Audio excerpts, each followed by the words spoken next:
funciona pelo INSS, né? A gente só trabalha com funcionários da prefeitura, porque não é o INSS.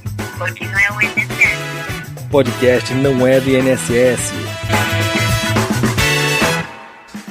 Olá, seja muito bem-vindo ao podcast Não é do INSS, é o primeiro podcast 100% feito de RPPS para RPPS. Toda semana a gente tem um episódio novo por aqui e para você que já nos ouve, siga o nosso canal na sua plataforma de streaming de preferência que você vai receber as notificações de episódios novos e ainda ajuda o nosso canal. E se você ainda não nos segue nas redes sociais, é só buscar pelo @não é do INSS, que estamos nas principais redes sociais. Na nossa mesa virtual de hoje, o nosso bate-papo é com a Premier Assessoria de Investimentos e com a gente aqui, Alexandre Conversani, que é agente de investimentos. Tudo bom, Alexandre?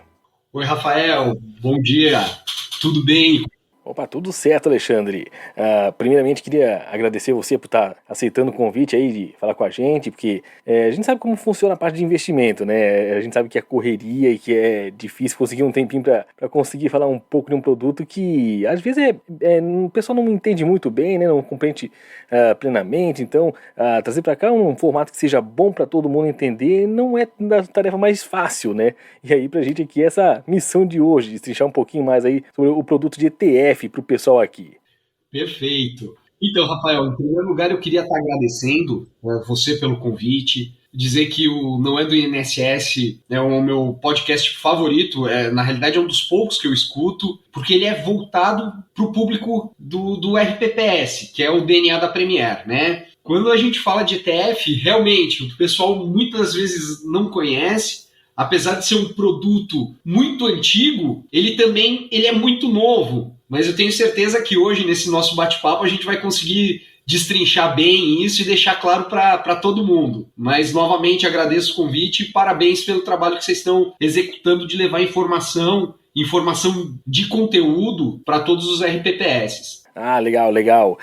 Então, aproveitando, Alexandre, conta aí pra gente um pouquinho sobre como que é o trabalho da Premier e como que ela atua hoje com a Banrisul no mercado, né? Porque provavelmente, quando o pessoal for entrar no site de vocês, vai estar lá a Premier e vai estar do lado a logo da Banrisul, né? Então, até para o pessoal entender, poxa, é mais um banco, não é mais um banco? Como é que funciona? É assim, a Premier Investimentos é uma empresa de assessoria de investimentos, o antigo agente autônomo de investimento, né? Trocou o nome agora no meio do ano com a nova legislação. Nós somos, há 13 anos, vamos fechar 14 anos agora em setembro, vinculados à Banrisul Corretora, que é uma empresa do grupo Banrisul. Então acredito que a questão das corretoras eu não preciso elucidar, mas a Banrisul Corretora já tem mais de 50 anos de atuação. É uma corretora pública vinculada ao Banco do Estado do Rio Grande do Sul. E como o Banco do Estado do Rio Grande do Sul ele tem uma atuação mais local, né? Normalmente o pessoal conhece o Banrisul da camiseta do Inter e do Grêmio, né? Quando a gente vai para fora da região sul. Mas é um banco que tem quase 100 anos de história. Foi fundado em 1928, hoje é o maior banco da região sul do Brasil. A gente fala que é o Banco Forte do Sul e ele é um banco com controle público. Quando o pessoal pergunta, Alexandre, como é que você pode me explicar o que é o Banrisul? Então eu digo que ele é como se fosse um Banco do Brasil, só que de atuação local, com todos os produtos e toda a segurança e solidez que isso confere a ele. O nosso trabalho hoje, Rafael, depois dessa breve introdução, ele é focado basicamente na atuação com o ETF. Ou seja, o que é o ETF para quem não conhece? Ele nada mais é do que um fundo negociado em bolsa, um fundo de índice negociado em bolsa, né? Que é o Exchange Traded Fund. Complicado de falar, mas fácil de entender. E nossa atuação hoje é focar na volatilidade. A gente percebe que hoje os RPPS, quando eu escuto os podcasts aqui, quando a gente faz as visitas, o pessoal procura produtos que sejam de gestão ativa, que batam os benchmarks. E muitas vezes o ETF, para quem conhece, excetuando-se a região sul do Brasil, que nós atuamos, o pessoal utiliza o ETF muito para fazer gestão passiva, né? Para bater índices. Por exemplo, eu pego um Ibovespa que não está performando bem e vou para o ETF. E o nosso foco é justamente entregar alfa, entregar prêmio na gestão ativa, na volatilidade. Esse é o nosso foco. Essa é a atuação da Premier. Legal, e até mesmo para o pessoal que nos ouve aqui, acaba não sendo muito da área de investimentos, né? Qual que é o diferencial de uma aplicação entre um fundo de investimento tradicional, que o pessoal está calejado de ouvir falar, né? E aplicação em um ETF, porque ele é um fundo de índice, né? Então, qual que é a grande diferença entre o ETF e o fundo de investimento que a gente costuma ouvir? Bom, só para deixar claro, né, o ETF ele é um fundo de investimento. A gente costuma, né, aqui deixar bem claro isso, porque o pessoal às vezes ouve falar de ETF e tem medo, mas justamente esse receio não se justifica. Por quê? Ele é um fundo normal, um fundo tradicional, com a vantagem de você ter a cotação dele em tempo real, de você ter a transparência na cota, né? Por quê? Porque esse produto, o ETF, por ter bastante tecnologia embutida, eu consigo saber a cota dele segundo a segundo, em virtude das oscilações das ações que estão lá dentro. Eu vou dar um exemplo para ficar mais claro, que é com relação ao ETF de Ibovespa. O ETF de Ibovespa ele vai replicar a carteira do Ibovespa com todas as ações, exatamente na mesma participação, e eu vou ver segundo a segundo essa cota na minha tela. Isso vai me proporcionar muito mais vantagem do que um fundo que eu só sei a cota dele no dia seguinte. Justamente voltando àquilo que eu falei,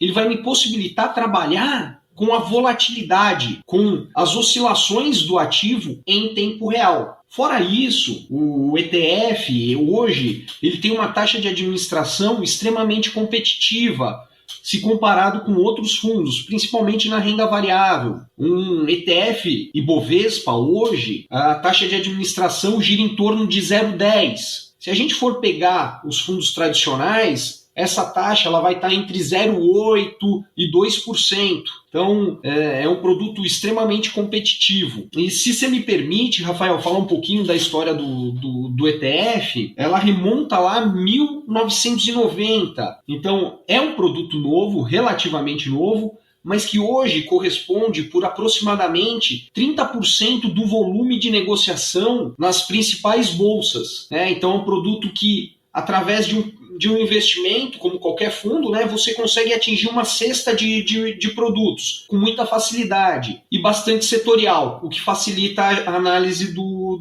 investidor. Então, hoje, se eu quero investir nas Big Techs, as empresas de tecnologia as maiores, eu tenho um ETF para isso. Se eu quero investir em small caps, eu tenho um ETF para isso. Europa, tem um ETF que vai ter as principais empresas europeias. Se eu falar de Ásia, tenho. China, tem um ETF para isso.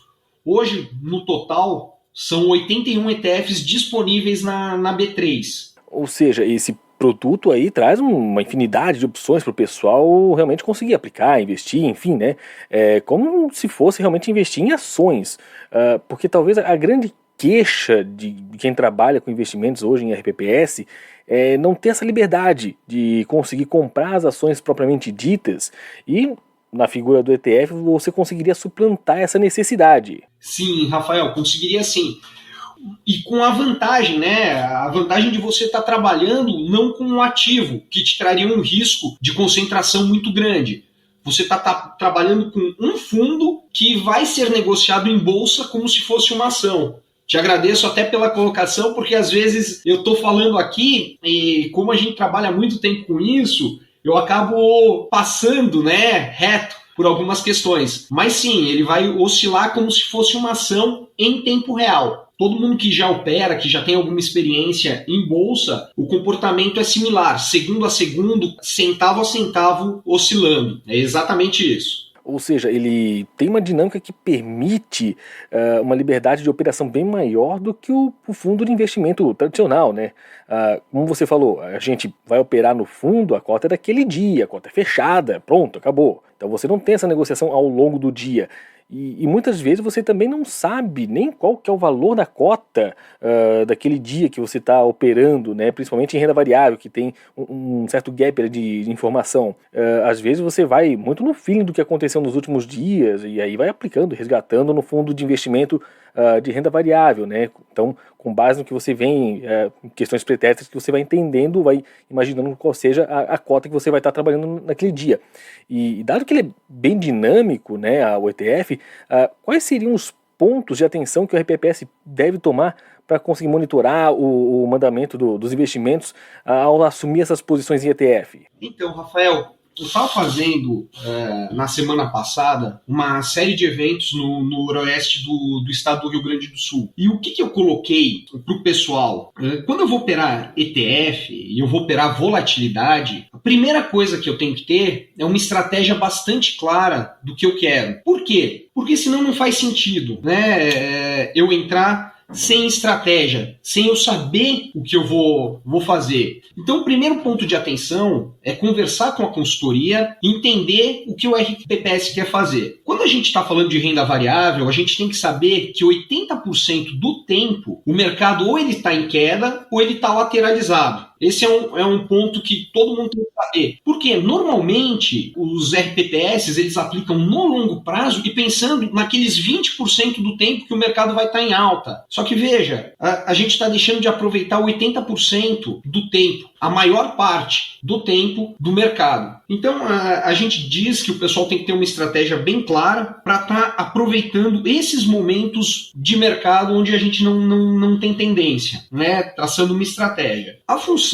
da Premier é, junto com as consultorias e com os institutos, traçar uma estratégia que mostre essas nuances, estratégias claras de entradas e saídas. Mas sempre lembrando que o ETF, por ser negociado em bolsa, ele também tem um aspecto da liquidez. Então, estabeleci uma estratégia, vou verificar se esse produto tem liquidez. Por quê? Porque como a gente fala de institutos, a gente sabe que além das limitações legais, né, hoje limitação de 15%, né, que um instituto pode ter de determinado fundo, eu tenho que ver também como ele negocia no dia a dia. Eu acho que o pessoal já está mais habituado a operar com os FIIs, né, fundo de investimento imobiliário, que também são negociados em bolsa, mas eu tenho que verificar minha liquidez para justamente não ter distorção nos valores. Quando eu falo de Ibovespa, quando eu falo de S&P 500, eu estou falando de ETFs com mais de 5 bilhões, então que a liquidez é bem tranquila. Mas, por exemplo, eu escolho um ETF setorial,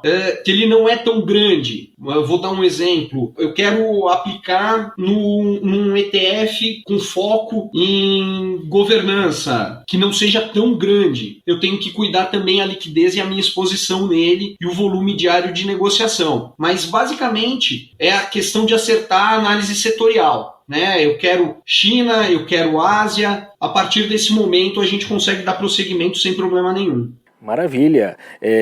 Como você falou ali, tem essa parte setorial, parte de mercado, China, Europa, talvez o mercado interno nosso aqui.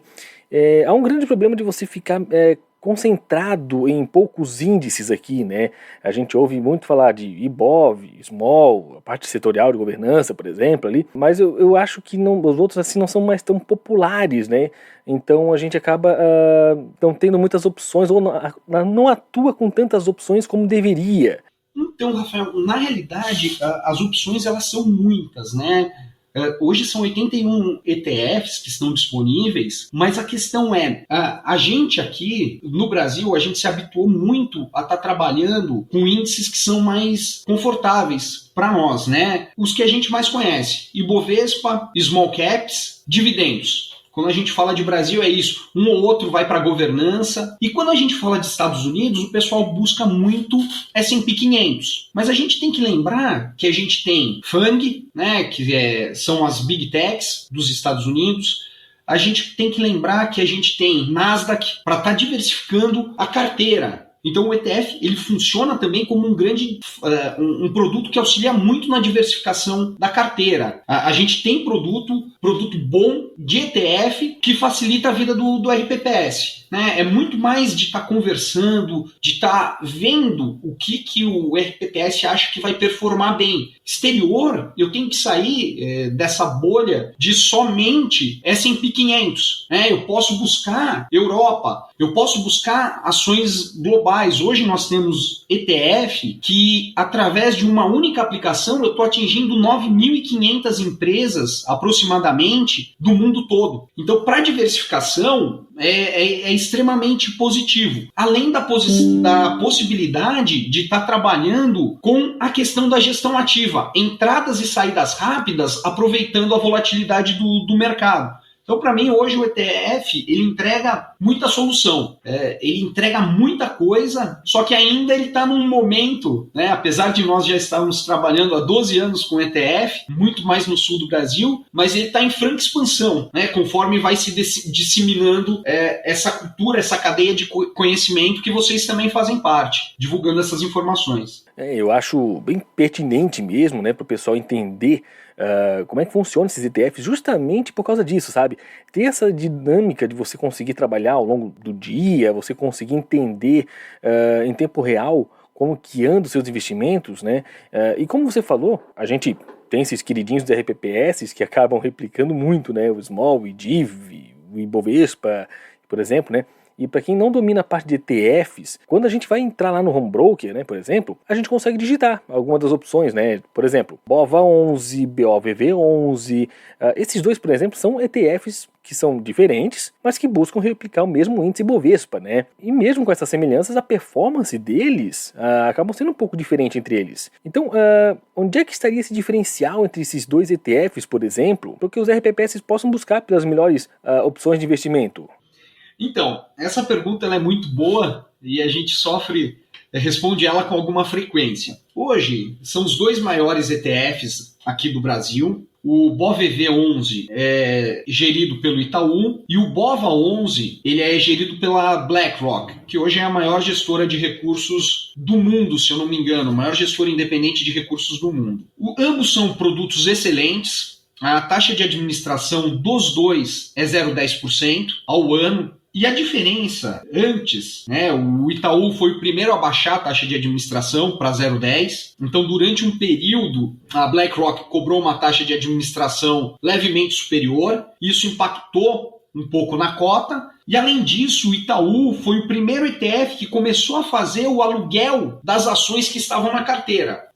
Aluguel de ações era permitido para RPPS, a gente fez durante algum tempo lá no Rio Grande do Sul, de estar fazendo a alocação do próprio ETF, né, alugando as cotas, já que estavam focadas uma parte para longo prazo. Mas o Itaú nada mais faz do que pegar essas ações que estão dentro do fundo e eles disponibilizam para alugar, recebendo um valor anual por elas, né? Para quem quer vender as ações. É outra operação, é um pouquinho complexo, mas em suma eles alugam as ações que estão dentro do fundo. E eles recebem um valor por isso. E esse valor hoje ele é suficiente para pagar a taxa de administração e ainda sobrar dinheiro para o fundo. Então ele é um fundo passivo que consegue remunerar acima, ele consegue entregar performance acima do benchmark. Né? Quando a gente fala de fundo passivo, a gente sempre diz que ele vai remunerar um pouco abaixo do benchmark em virtude da taxa de administração. Mas o ETF ele consegue entregar mais. E a mesma coisa aconteceu com a BlackRock.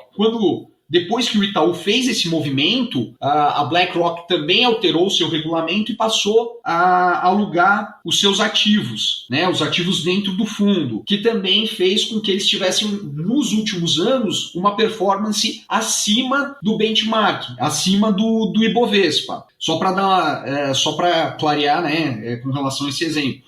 Então hoje os dois produtos eles são extremamente semelhantes, né? Com relação à rentabilidade hoje é difícil dizer quem vai performar bem, porque ambos adotaram a mesma estratégia. O Itaú veio na frente, inovando, e logo na sequência veio a BlackRock. Hoje os dois têm uma liquidez excelente, a gente diz que é no centavo, né? O spread de entrada e saída é de 1 centavo praticamente. Então são ótimos produtos e que o pessoal utiliza muito mesmo. Alexandre, além desses ETFs de renda variável, então, né, a parte de investimentos no exterior também, esses ETFs, também tem essa parte de segmento de renda fixa, né, ou seja, você consegue investir em ETFs, não só de Bovespa, Small, mas de IMA, por exemplo, né, e com esse atual momento que a gente vive, qual seria o tipo de ETF ideal para a gente fazer a aplicação aí, ou quais os tipos de investimentos de ETF, né,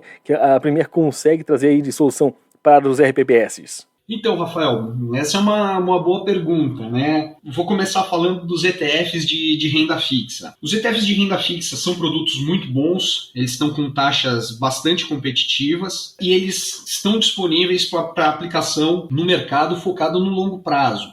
Eu acho que é bem interessante justamente por essa questão da velocidade que ele te dá. Por exemplo, eu estou num IMAB5+, um ETF de IMAB5+, e sai uma notícia negativa. Eu consigo ter a agilidade de estar resgatando esse valor naquele momento, naquele segundo. Então, ele tem essa vantagem. Eu não vou ter que esperar sair uma notícia negativa às 11 horas da manhã, eu não vou ter que esperar fechar o mercado, pegar toda a desvalorização do mercado para estar resgatando no dia seguinte, caso seja essa a minha estratégia. Então, ele tem essa vantagem. Hoje, devido à questão do spread, tá? A gente tem um spread de aproximadamente girando entre 8 pontos, de 8 a 20 pontos no spread. Então a gente recomenda, a nossa orientação é que ele seja utilizado para a questão de alocação de volatilidade, tá? Alocações pontuais. Por exemplo, vou voltar no outro exemplo. Eu tô lá, eu tenho minha carteira focada ali no longo prazo. Saiu alguma notícia que gerou um impacto muito grande na renda fixa, né? A curva abriu e desvalorizou. O que a gente faz? De acordo com a estratégia traçada, ou seja, algo que já foi combinado com os RPPS, algo que já foi conversado com a consultoria, ele atinge uma desvalorização que justifique uma entrada mais rápida. A Premier entra em contato a partir do momento que atinge essa estratégia e avisa o cliente. Tá? De acordo com a estratégia, atingir um patamar. A mesma coisa que a gente faz com os ETFs de renda variável, né? A partir da estratégia, a gente monitora o mercado. Atingiu, a gente avisa. Assim que chegar na rentabilidade almejada também, que foi determinada na estratégia, a gente também liga para o cliente para avisar que atingiu aquela rentabilidade para ele poder fazer o desinvestimento. Mas sim, a gente atende na renda fixa, mas hoje a gente indica para duas estratégias. A primeira, ter agilidade no momento de estresse de saída. Perfeito. E a outra, ter agilidade no momento de estresse para estar fazendo operações rápidas, aproveitando aquela distorção, ingressando no mercado, visando uma saída também rápida, né? Aproveitando só aquele momento de volatilidade. Então, sim, é positivo, é bom o produto, mas devido ao spread, hoje a gente recomenda que seja utilizado, a gente orienta que seja utilizado nesses dois tipos de estratégia. Aquele capital que eu quero eventualmente proteger de forma mais rápida do mercado e aquele capital para a operação de volatilidade. E é justamente esse o foco da Premier, né? É monitorar o mercado para os RPPS, que a gente sabe que vocês têm diversas atividades no dia a dia. É difícil uma pessoa que possa ficar o dia inteiro acompanhando a tela. E a Premier, um pouquinho na contramão, né, do mercado, que ele é muito focado em vou alocar num fundo e vou deixar ali e vou aguardar. Não, a gente tem uma mesa estruturada, uma mesa focada em monitoramento de mercado para os RPPS. Essa é a nossa função, é monitorar os mercados para vocês. Ser os olhos de vocês no mercado e que vocês tenham a tranquilidade de saber que enquanto vocês estão nos seus afazeres diários, tem uma equipe monitorando. E quando der oportunidade, de acordo com a estratégia, como eu disse, a estratégia é muito importante, de acordo com a estratégia, vocês vão ter uma pessoa ligando para vocês, avisando dessa oportunidade, tanto na renda fixa como na renda variável. Ou seja, uma vez que já tem uma aplicação aí com vocês, vocês já fazem esse monitoramento, seja pelo segmento que for, né? Renda fixa, variável, não importa. Então, dada essa estratégia dos RPPS, quando vocês veem que já está na tela e que está fechando esse preço ali e tal, você já comunica o RPPS para então executar essa estratégia. Perfeito, Rafael. O que eu digo é que a gente vende um serviço de monitoramento e tranquilidade. Por quê? Porque a estratégia a gente tem que fazer quando a gente está com a cabeça fria, né? A gente tem que traçar as entradas e as saídas de maneira bem simples, focando em desvalorização do mercado e em meta de rentabilidade. Então a gente senta com o cliente, a gente conversa, a gente faz reunião com a empresa de consultoria, leva em consideração a LM, se bem que no ALM é bem tranquilo, porque a gente trabalha muito com volatilidade, exposições menores, mas a gente consegue traçar uma estratégia e monitorar. porque o RPPS, para que o gestor, comitê de investimento, conselho, fiquem tranquilos, porque eles sabem que tem uma pessoa, que tem uma empresa monitorando esses parâmetros. Então, daqui a pouco o pessoal está em reunião com o prefeito, resolvendo algum assunto, está conversando com o atuário. Não tem problema, a Premier vai entrar em contato, uma ligação ali de 30 segundos, pega a autorização e a gente executa a operação. Então vocês têm essa tranquilidade, né, de que vão poder aproveitar a volatilidade sem ter que estar olhando o mercado segundo a segundo, porque tem uma empresa fazendo isso para vocês, auxiliando vocês nesse quesito. E isso que é um ganho gigante para o RPPS, né? Porque, como você bem falou ali, é difícil o RPPS que tem alguém que fique monitorando na tela ali, segundo a segundo. Então, ter esse trabalho de vocês aí junto, né? Você que tem muita vida, acompanha muita vida do RPPS, né? No sentido de executar essas estratégias, já entende muito bem, né?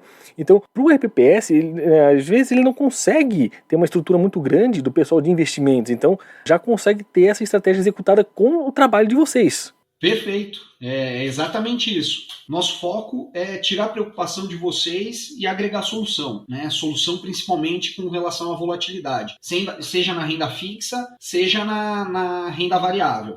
Legal isso aí, Alexandre.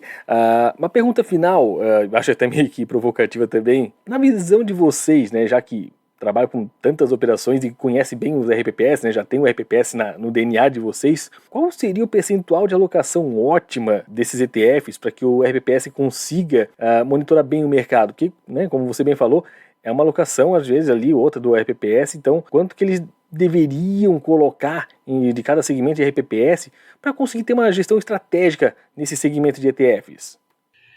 Então, eu sou um entusiasta do ETF, mas eu sei que o ETF, como gestão, a alocação tática, né, entradas e saídas rápidas, ele é um produto que ele tem que trabalhar como complementar à carteira do RPPS. Hoje, no Brasil, nós temos ótimos gestores que entregam alfa e eu acho que esses gestores eles têm que ser premiados. Mas a gente nunca pode esquecer que um fundo de ações ele tem que estar comprado pelo menos 67% do mercado em tempo integral, né? Então, num cenário de queda, esses fundos acabam por serem penalizados. Claro, depois quando o mercado melhora, eles performam bem. Então eu acho que vocês têm que ter, quando eu falo vocês, eu falo institutos e fundos em geral, os RPPS precisam ter uma parte da carteira em bons gestores, em produtos que entregam alfa de gestão ativa. Se vocês têm alguma parte da carteira para gestão passiva, ou seja, fundos que acompanham fundos passivos de índice, isso eu acredito que não faça sentido, tá? Mas é minha visão. Vocês têm que migrar para o que cobra menor taxa de administração e tem menor tracking error. E daí os ETFs são especialistas nisso. Então, uma parte da carteira é para a questão de longo prazo, gestores que entregam alfa ativos. Perfeito. Uma parte, se for passiva, ETF. Com certeza, independente do percentual, porque cada RPPS vai ter o seu. E eu recomendo que seja feito de 10 a 15% da carteira do RPPS destinado para operação de volatilidade. Por quê? Porque daí a gente vai entrar com entradas e saídas rápidas e esse capital, a maior parte do tempo, para os RPPS que já operam conosco, ele vai estar na renda fixa. Por quê? Risco é bom de correr quando for interessante, quando houver um prêmio no mercado. Então eu não vou estar com a parte de volatilidade 100% do tempo exposta. Não, eu vou fazer pequenos aportes buscando alfa nele. Conforme o mercado vai ficando mais barato, a gente vai ingressando com mais exposição. Por quê? Faz mais sentido eu correr risco quando o mercado está barato, quando o mercado está desvalorizado. Então aquele capital que às vezes é 15% destinado para volatilidade, muitas vezes eu vou estar operando 30%, 40% desse capital e o resto vai estar na renda fixa. Por quê? Porque é um capital que visa realmente aproveitar a volatilidade. Então, voltando, para responder tua pergunta, eu deixaria em torno de 10 a 15% para volatilidade. Para quem gosta de passivo, teria algo em torno de 5% da carteira, de 5 a 10% da carteira em fundos passivos, e daí os ETFs se encaixam com muita propriedade, fazer uma boa análise setorial, não só ETFs aqui do Brasil, mas ETFs setoriais do exterior também. E, por fim, colocaria cerca de 10% da minha carteira com gestores que entregam alfa, focados no longo prazo. Por quê? Quando o mercado estiver positivo, esses 10% que são em gestores que entregam alfa, eles vão te dar uma performance excelente. E a gestão de volatilidade, né, a questão da alocação tática, a gente vai estar entrando e cortando esse lucro. Então, no mercado de alta, que ocorre em 20% do tempo, essa estratégia ela vai te dar um resultado dos gestores ativos, vai te dar um resultado excelente. No restante do período, eu vou estar operando volatilidade para estar complementando a rentabilidade do mercado que está desvalorizando, ou não está andando, que está de lado. E a passiva, né, quando eu falo da passiva, para quem acredita e acha que se encaixa na passiva, eu vou estar acompanhando os meus benchmarks setoriais, né, vou estar entregando exatamente o que eu me predispus, né, vou estar entregando o resultado com os ETFs, tirando a volatilidade que a gestão ativa me entrega. Então, eu acho que seria uma composição das 3 aplicações. Com cerca de 20% da carteira eu consigo utilizar ETF, os outros 10% eu tenho que entregar para gestores que entregam alfa. Dependendo do nível de progestão, exposição do RPPS, esses percentuais, né, de caso a caso, eles têm que ser revistos e repensados, mas eu estou falando num geral. Não, e bacana isso, porque você consegue definir bem as estratégias e definir bem os recursos que você tem. Porque eu acredito que, assim, eu sou muito visual, por exemplo, né? Então, quando eu coloco na minha conta previdenciária, eu vejo todo aquele caminhão de dinheiro lá, né? Então, eu tenho que usar todo ele em determinada estratégia. Quando a gente começa a repartir aquele caminhão todo de dinheiro, né? Eu dou uma dedicação, esse percentual aqui na parte de gestão mais ativa, essa outra aqui na parte de ETFs, eu consigo segregar aquele meu PL, eu consigo trabalhar melhor com cada um com a sua estratégia. Eu acredito que isso aí fique muito bom para o RPPS conseguir trabalhar, principalmente porque não fica aquela coisa, mas você não está tomando muito risco aqui e tal. Não, mas peraí, eu estou dedicando esse percentual a um pouco mais de risco. Esse outro percentual eu estou dedicando a manter meu patrimônio. Então, eu acho que fica muito mais fácil de se trabalhar enquanto RPPS. Mas eu acho que é justamente isso, né? Cada estratégia ela vai performar melhor em determinado momento de mercado. E todas elas são complementares. Eu não tenho não venho aqui dizer, poxa, ETF é um produto mágico. Não existe mágica no mercado. O que existe é a estratégia. O que existe é gestão de risco. Quando se fala de RPPS, se fala de gestão de risco. Então os produtos eles são complementares, tanto na renda fixa como na renda variável. Eu tenho que ter um grupo de produtos, uma carteira diversificada para estar entregando a melhor rentabilidade possível. E é justamente isso que eu gosto de deixar destacado. Falando agora especificamente da Premier, a gente trabalha num nicho hoje que ele é extremamente desassistido, que é a questão da volatilidade. No Brasil, se eu não me engano, acho que a Premier é a única empresa, junto com a Banrisul Corretora, que trabalha nesse nicho de volatilidade. Eu acredito que nos demais nichos, renda fixa, renda variável ativa, vocês estejam extremamente bem atendidos, né? A gente tem inúmeras casas competentes que realizam esse trabalho. Na volatilidade, nós temos um pioneirismo da Premier, juntamente com a Banrisul Corretora, e que a gente está levando esse modelo para que se aproveite todo o mercado, né? A todo momento vocês possam estar retirando rentabilidade do mercado. Esse é o foco. Bacana, Alexandre. Queria te agradecer aí imensamente por ter conseguido conversar com a gente, por ter dedicado um pouquinho do tempo aí com a gente aqui no nosso podcast. Queria deixar um espaço aberto aí também para vocês, né? Para quem quiser conversar um pouco com vocês a respeito de ETFs, quem quiser tirar mais dúvidas, ter uma oportunidade de aplicação com vocês. Como é que faz para entrar em contato? Só para finalizar, Rafael, em primeiro lugar, agradecer você pelo espaço. Eu acho que esse trabalho, como eu disse no início, ele é um trabalho muito bacana, muito legal, que entrega muita informação para os RPPS, porque vocês não são competidores, vocês são parceiros, vocês estão todos no mesmo objetivo. Então esse programa aqui, ele é fantástico. Então, parabéns, agradeço pelo espaço. E para entrar em contato conosco, pode falar diretamente comigo, eu vou passar meu celular, meu WhatsApp é 99155-5461. Hoje a empresa está com sede em Porto Alegre e nós temos um escritório, uma filial em Joinville. A gente tem atuado muito na região sul do país, então Rio Grande do Sul, Santa Catarina e Paraná. Hoje a Premier e a Banrisul Corretora, nesse trabalho, atendem mais de 100 institutos e fundos, justamente nessa questão da volatilidade. Então a gente tem uma equipe bastante capacitada e pronta para atender vocês. Querendo saber mais sobre ETFs, por favor, nos contatem. E Rafael, muito obrigado mesmo pela oportunidade de estar aqui participando do podcast Não é do INSS, dos melhores do Brasil, com certeza. Maravilha, Alexandre. Muito obrigado aí mais uma vez aí por sua participação aqui com a gente. E obrigado a você também que nos acompanhou até aqui. Semana que vem a gente traz um episódio novo. Então, até lá!